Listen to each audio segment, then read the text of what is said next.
फिर सेकंड में हम लिखेंगे alphabet A. Pupil teacher will introduce letter A for aeroplane.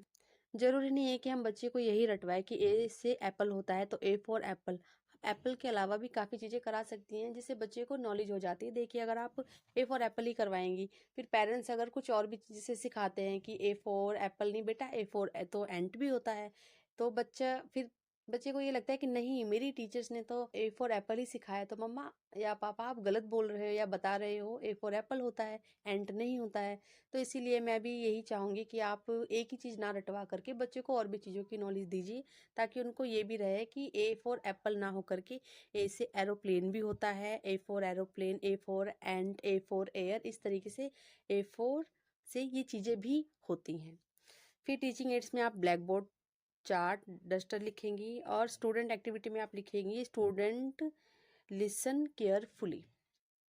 इसी तरीके से आप बी, सी, डी, ई, एफ को भी इंट्रोड्यूस करेंगी, क्योंकि आपने एफ तक पढ़ाया है, आपने ए टू एफ तक पढ़ाया है, तो आप यहाँ पे ए टू एफ तक पूरा इंट्रोड्यूस करेंगी सेम इस तरीके से। फिर आता है हमारा रिस्कैप्चुलेशन। इसमें आप लिखेंगी कि आपने जो बच्चों को पढ़ाया, अब आप उससे रिलेटिव क्वेश्चन करेंगी, क्योंकि अब आपने बच्चे को अल्फ़ाबेट पढ़ा दिया है तो बच्चे को नॉलेज उसके बारे में हो गई है, तो अब आप उससे रिलेटिव क्वेश्चन करेंगे क्लासरूम में।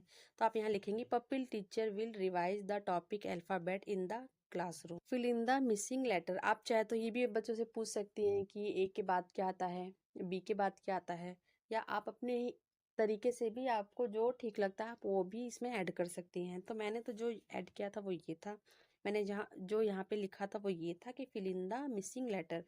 ए, फिर डेक्स, फिर सी,